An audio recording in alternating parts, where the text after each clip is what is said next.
You're just gonna leave that there? Yeah, whatever you do, please make sure you start directly on it. We will.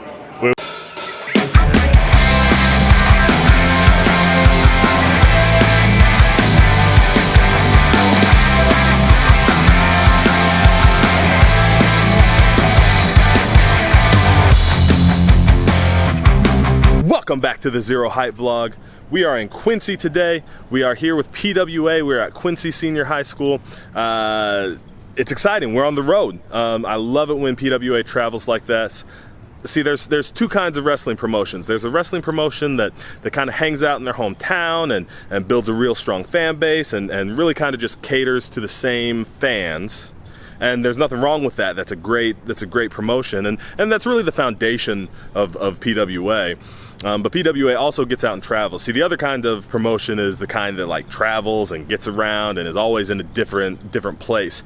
And there's a lot to be said for that because you're always performing in front of different people. One of my favorite things about PWA is that we're kind of a mix, right? We have our foundation in Springfield, and we really cater to that crowd, and we love that crowd, and they support us so much, and really we wouldn't be PWA without that crowd. However, I do like that we get out, we travel around, we get some exposure to different fans, different companies. I think it's a great way to keep things fresh, keep us out of that comfort zone where stagnation is always a danger. It's just really, what is that? You had some excitement. What excitement did you have? Well, apparently somebody needs geography lessons because I was practically the first one here. You were the first one here? And then do you have the ring with you? No. No? No, my car was full of stuff. But colleagues apparently started headed towards St. Louis because they were paying too much attention to the GPS and not enough attention to their surroundings to realize, oh, I might be going in the wrong direction. So what you're saying is, even though we've been to this building before, even though it's a straight shot from Springfield, the rest of our ring crew and administrators got lost today. Apparently so.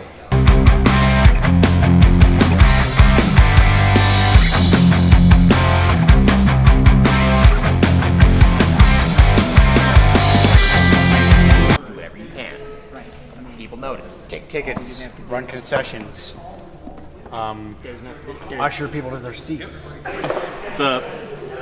You one of the ones that got lost? Nope. I heard some people got lost. No, Brian got lost. Brian got lost. I was following him, and my GPS actually showed me the correct way to get here, and he just kept going down the highway. I was behind him making sure nothing fell off the trailer. Okay. Just making sure, because I heard some rumors. Yeah, it was not me.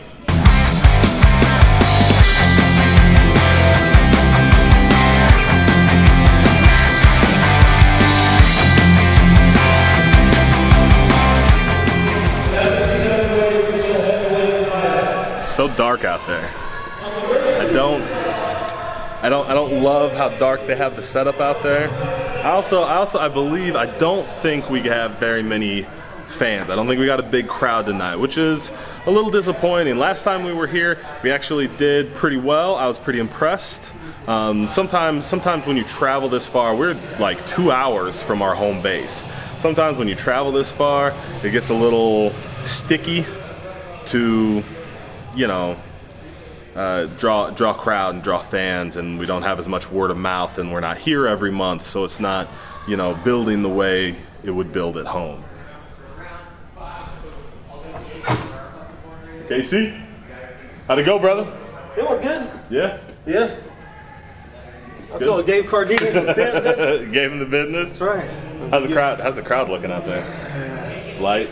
It's light, but they're into it. Are they into it? Yeah. Okay, that's good. I mean, they're popping. So. That's good. Small crowd, a live crowd. A live crowd is better than a big crowd. Correct. Back in, she'll lock up, she's gonna give Harley a knee, she's gonna go run, probably gonna grab the shit out of her hair, she's gonna run around throwing a big fit about her hair.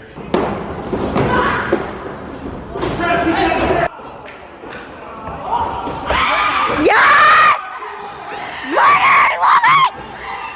Line, duck that line. When I turn around, Papa Brana. They're supposed to become a tag team match!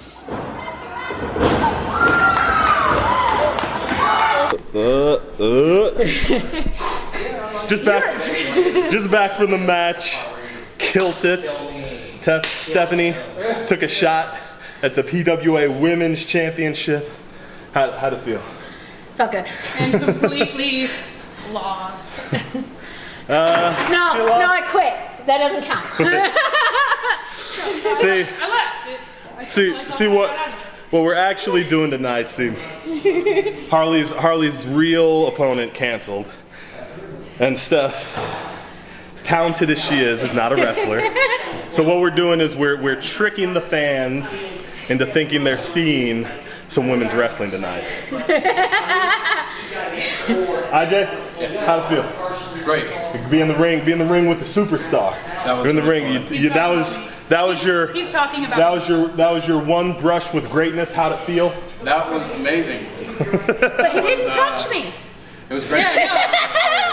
What are you talking about? He's keeping up with it later. I get no, even on my own show. I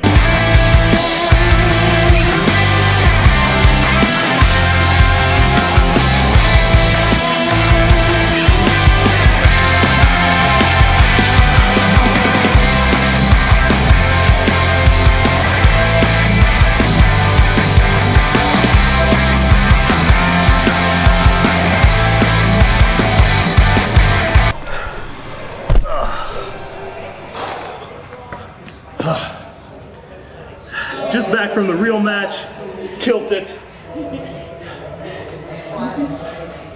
Ladies, how'd it feel? You alright? Felt good. You okay? Yeah. What are you holding your ribs for? I don't know. I thought He's just walking with that sassy hand. Just, yeah. He's still selling. Oh, he's got the. Still selling. That's good. Keep it up. Professional. I like that. Everything feel good to everybody? Oh, yeah. Oh yeah, it's Yes. fantastic. Good. How'd that slap you? Tonight, that match was one of those kind of unorthodox situations. I talked about it last week actually, where when you have an unorthodox situation, you want to make it an orthodox match. So we did some different stuff. Steph's not a real wrestler, so we had to disguise that, and you work around it. It's not difficult to do. If I see you catch it. What do you think, IJ? I think from the sound of the crowd with everybody else's match, I think ours was really good. I think they're really hot for our match. Yeah. Everything went smoothly and went well. I really enjoyed it. That was a blast. Like you're still really new to this. Yes.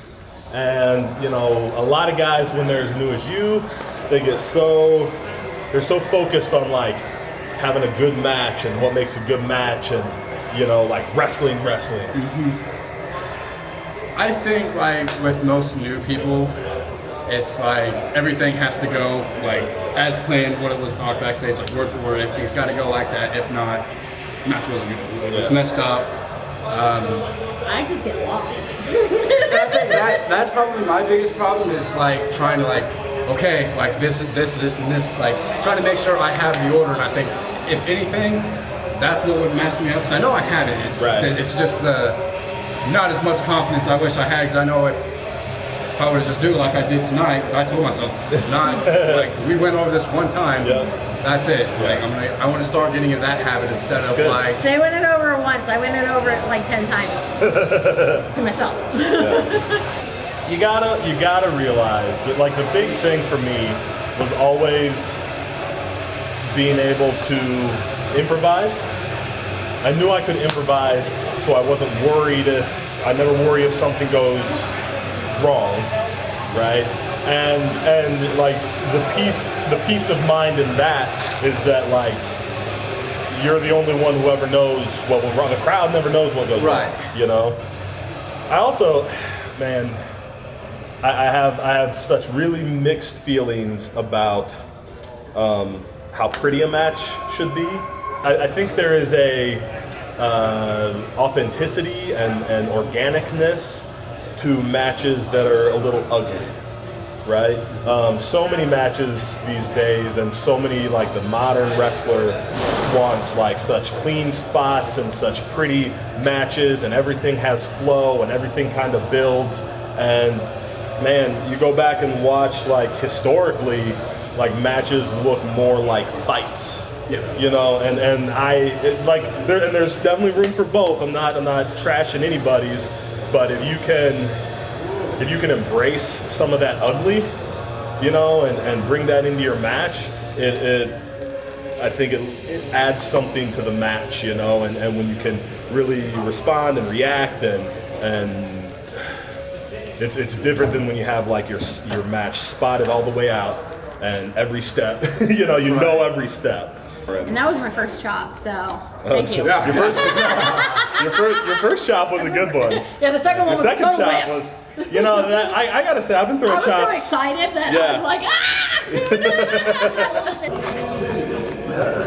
What I like about like wrestling you compared to like everybody else is because like everybody's like, okay, like we're doing this, this, and this. It's like, okay, and then we do it, and that's that. When like we're working with you, you explain to me what we're doing, why we're doing it, and you actually give me like the wrestling philosophy or like the, you know, why we're doing, I don't know. Psychology, yes, that's the word I was looking for.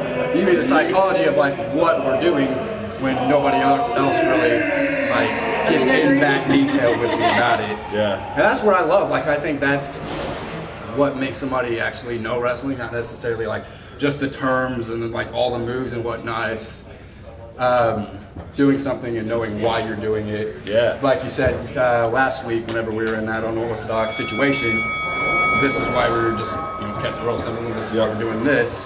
That's the stuff I like to know because that's how you learn, man. Yeah. You know, and too many guys. Explain that.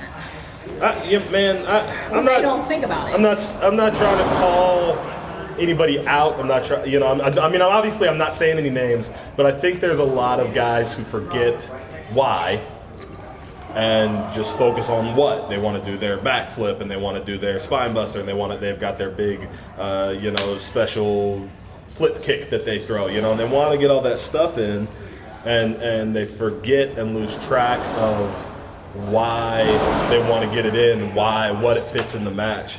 I have my moves that I do, but I don't care about what is in the match.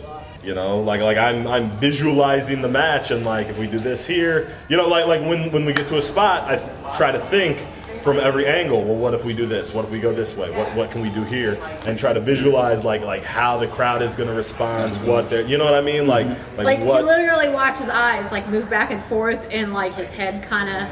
Like you can literally see the match on his face. Yeah, man. While he's thinking it through, and while the rest of us are just going. Whatever you say, boss. Good stuff, guys. Was that a kilted? That was a. You want to give it the kilted. Kilted. I didn't want to throw my shirt. I thought you were going to throw it at the camera. Just Why don't you go? Just go palm it. Go palm it. Welcome to the vlog, AIJ. No, push. Okay, now come sit back down. Now ask me again if it was kilted. Was that a kilted? It was definitely. You want to give him you want to? Go ahead. Kilted. I missed. I wanted you to crawl over there. And Take 15. Take 15. Jerry. Yeah. Yes, IJ. Was that a kilted? That was a kilted. You want to give it to him? Kilted.